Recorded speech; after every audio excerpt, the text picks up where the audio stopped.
Hello people, what you just witnessed was the intro to the First Berserker Khazan. We are talking about this game today because I believe this game has great potential, and in my opinion looks very promising compared to most of the upcoming Souls-like titles. First Berserker Khazan is a hardcore action RPG developed by Nexon and its subsidiary, Neopol, who are known for games like Maple Story, Dungeon & Fighter, and the most recently, The First Descendant. It's also worth mentioning that this game is set in the same universe as Dungeon & Fighter. The little bit of backstory we know is players play as Khazan, a legendary general who overcame death and is seeking vengeance. In the 89th year of the Pale Lost Empire, the great general Khazan was framed for treason and banished to the Snowy Mountains. After narrowly escaping death, he sets forth on his long journey of revenge. He was once celebrated as a hero who saved the empire from the fearsome berserk dragon. However, the jealousy of those around him brought about his demise. Falsely branded a traitor and mercilessly tortured, he was exiled to the Snowy Mountains with severed tendons in both arms.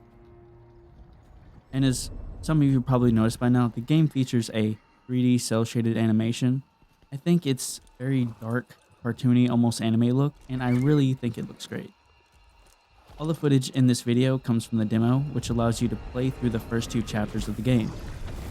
The demo ranges from about 2 to 4 hours long, depending on how thoroughly you explore the levels, and not to mention how quickly you defeat the bosses, because they're pretty hard. Which, I think this is a good thing, because this gives plenty of playtime in order to get a good feel for how the game plays. Now, I don't want to focus on the story details in this video because I believe that is the best experience playing it for yourself. However, I do want to focus on how you play the game. You are introduced to all the game's basic tech in a step-by-step tutorial right off the rip. I feel like they do a pretty good job here at teaching you how to play the game and giving you the opportunity to execute the moves. R3 is your famous lock-on, and L1 is your guard or block. Square and triangle are your light and heavy attacks. You can hold triangle for a charged heavy attack. Next, you can press X, dodge, or hold X to sprint. Both consume your stamina. If you walk on enemies from behind, you can execute them with circle. If you press square in midair, you can do a powerful slam attack. And finally, once you break an enemy's stamina bar, you can press circle to deliver a fatal blow to smaller enemies or do massive damage to a boss. I found that when you proc this ability, it's best to do as much damage as you can with your normal attacks, and then at the last moment press circle so you can maximize your damage. This ability really reminds me a lot of Kratos' execution attack from like the God of War games. Anyway, this game does feature perfect dodges and perfect blocks, so timing is essential for survival. Next we have the red bar below. It is your HP, and below it is a white bar representing your stamina. Pressing up on the D-pad, you use one of your HP flasks. You are allowed 3 each life. Left and right on the D-pad cycle between your hotkey items. And pressing down allows you to use the displayed item. The main resource you acquire in this game is called Lacrima. You earn Lacrima by killing enemies throughout the game, and Lacrima can be spent at a Blade Nexus checkpoint. At these checkpoints, you level stats like Vitality, Endurance, Strength, Willpower, and Proficiency. If you happen to die and lose your Lacrima, you will have to return to the location you died in order to retrieve it. Your character will automatically pick them up once you are in range. Another thing I notice is if you die to a boss, your Lacrima will be able to be retrieved from the outside of the boss arena, which is a nice touch allowing you to level before re-entering. And it's also worth noting, if you struggle to beat a boss and continue to die over and over, you will still gradually get Lacrima, which is great because this allows you to level up enough until you can beat them. Sure, you can run back and forth killing the smaller enemies, but personally I think it's just better to keep fighting the boss. You'll learn the boss's moves, level up more each time, and eventually you will beat them. Also, like other Souls games, if you die again before retrieving your Lacrima, you will lose the whole amount. Post Edit Draco here. Just wanted to bring up one more thing about Lacrima. I know it's been a lot, but we need to talk about the Tear Summon Stone. It retrieves your Lacrima lost from Khazan's most recent death, and obviously this is most used for if you're too intimidated to go back to a location, or it's heavy bosses, you're underleveled, you know, you get the gist. Next, there are chests and collectibles to find scattered throughout the game, such as special armor and lore items. There are also red crystal ores that you have to break. These are called Soulstones, which after beating a third boss will allow you to level up your health flask. So they are very important, but unfortunately the third boss is not accessible in the demo. Judging by the demo, there are normally 2 to 3 per area, and once you find all of them in the area, you will get a nice little notification up top letting you know you got all of them. I wouldn't be surprised if there are more types of collectibles to find, but we won't know for sure until the full game releases. Now, the demo features 3 different weapon styles, such as dual wielding. This is the first weapon style you start the game with. It's pretty fast paced and very close range, but with considerable good damage. Next, we have the greatsword. Greatsword does a ton of power, got a lot of charge strikes, and strong defensive capabilities. It can be a little bit slow, but it's best for guarding and counterattacks. After that, we have the spear, which has pretty long reach, has a wide range of attacks, and a lot of fluid combos. It's more ideal for stamina-based combat, and it can excel at draining the enemy's stamina and doing bonus damage to exhaust enemies. So, as you progress, more weapons will become available, each allowing you to experiment with new strategies and maximize their unique strengths. But if you ask me, my personal favorite weapon so far is without a doubt the greatsword, as it's just so fun to play with.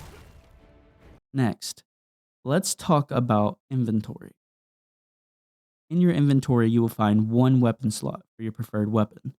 It's unclear if we will ever unlock 2 at a time, possibly, maybe. Below that, we have 5 armor slots, 1 each for the helm, the top, gauntlets, pants, and boots. All weapons and armor have stats and weight load tied to them, and certain armor and weapons will have set bonuses which encourage you to wear the most items of a set you have. Below armor, we have 2 accessory slots, 1 for necklaces and 1 for rings. I'm really hoping that you can unlock more as the game progresses, maybe at least 3, hopefully 4, because I just don't feel like it's enough right now. Next, we have 6 hotkey slots used for consumables and useful items that could benefit you mid-battle. For example, Vitality Shards allow you to increase your stamina recovery rate. Plague Resistance Elixir increases plague resistance. Concentrated Fire Essence, when thrown, does continuous fire damage to enemies in the right range. Even a Spirit Shard, which will restore spirit by 30%. So there's a lot of ways to give you a boost for whatever scenario you see fit. All the items have a rarity and item level that will no doubt play a big role in keeping your character up to current level standards. Luckily, with the compare gear button, it should be pretty easy to make sure you're wearing the best items possible for your preferred build. The inventory max looks to be 500, so no need to worry about the inventory space, especially early game. As far as I can tell, there isn't a scrap or dismantle system either, so it'd be best to hold all items until you can sell them at a shop. And I'd also like to mention that I never came across a single vendor across the entirety of the demo. So, after about an hour in, you unlock Spirit. The default Spirit is a Javelin, which is a ranged ability that allows you to do decent damage as well as stun enemies. Each Javelin uses Spirit Charge, which can be earned in various ways, primarily through perfect dodges and blocks. You also unlock the skill tree at the same time as the Spirit. Each weapon has its own skill tree with many skills and abilities to sink your teeth into. There's also a common skill tree that is applied to your character's general abilities. The skill tree here really reminds me of the skill tree seen in Black Myth Wukong, which is another great game I really recommend. So a little further into the game, you unlock Counterattack, which is an ability used to counter burst attacks. It can be performed when a red and black rune appears center of your screen. You can execute it by pressing L1 and circle at the same time. But as mentioned earlier, timing is key. If performed perfectly, you will do significant damage to the boss and fully regenerate your stamina bar. Also, make sure to pay attention to the paths you explore, as you can unlock shortcuts, which make traversing back and forth much quicker. Overall, all the combat and tech shown here feels really good. The gameplay is simple, and whenever executed correctly, the tech feels super satisfying. While the environments in the demo aren't really different than anything we've seen before, the theme and the visuals of the game look stunning. And so far, the story feels very promising as I'm curious to learn more about Khazan's history. I've really enjoyed the few hours I've gotten to sink into this game, so much so after beating the demo, I was just itching to play more, which is crazy because this game wasn't even on my radar a week ago. And also, little fun fact here, I didn't notice this until the end of the demo because that's really when we start to see Khazan talk a lot, but Khazan is voiced by Ben Starr, and if you don't know who Ben Starr is, then what the fuck? Ben Starr is also the voice of FF16 protagonist Clive Rossfield, and if you haven't played FF16, then what the fuck are you doing? What?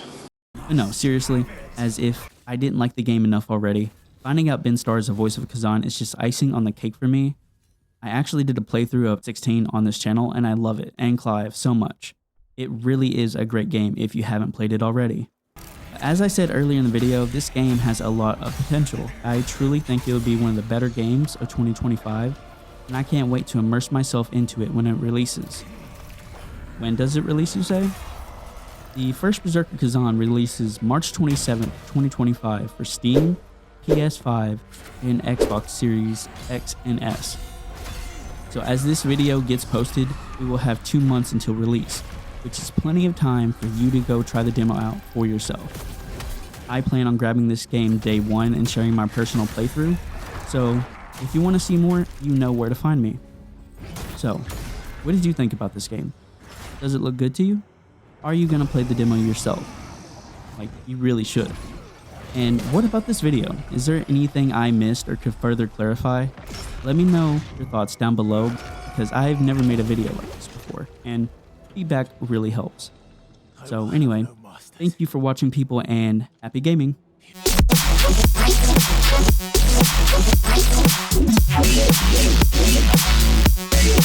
Yeah.